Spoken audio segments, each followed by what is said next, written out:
கிருத்திகை நட்சத்திரக்காரர்களுக்கு சின்னதொரு ஜோல்ட் ஏதாவது வரலாம். அது சின்ன செலவினம் ஏதாவது வரலாம். அதை மட்டும் பார்த்தோம் இனிஷியலாக.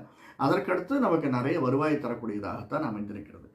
எதுவுமே இல்லாமல் ரோகிணி அண்ட் மிருகசீரிஷம் நல்ல ஏற்றத்தை கூறக்கூடியதாக அமைந்திருக்கிறது.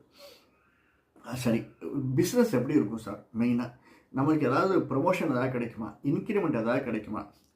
கொஞ்சம் டிலே ஆகும். யாருக்காக இருந்தாலுமே கிடைக்கும், கையில் வரும். ஆனால் கொஞ்சம் டிலே ஆகும். நிச்சயமாக சொல்கிறேன், ரிஷபராசிக்காரர்களுக்கு கொடுப்பினை நிறைய இருக்குது. ஆனால் எதையுமே ஆண்டவன் டக்குன்னு கையில் கொடுத்துட மாட்டான். நீ முயற்சி எடுக்கிறேன்னு பார்ப்பான். நீ முன்னங்காலை எடுத்து வை, நான் பின்னங்காலை எடுத்து வைக்கிறேன் அப்படின்னு உன்னுடைய முயற்சி முக்கியம்னு எதிர்பார்த்து காத்திருக்கக்கூடியது தான் ஆண்டவன். அந்த முயற்சியை நாம் செய்யணும். இன்னும் கொஞ்சம் சில செட்பேக்ஸ் நம்ம முதலே சொன்ன மாதிரி இருக்கும். ஆனாலும் நமக்கு நல்லதொரு ஏற்றத்தையும் மாற்றத்தையும் தரக்கூடியதாகத்தான் ரிஷபராசிக்காரர்களுக்கு இந்த குரு பயிற்சி அமைந்திருக்கிறது.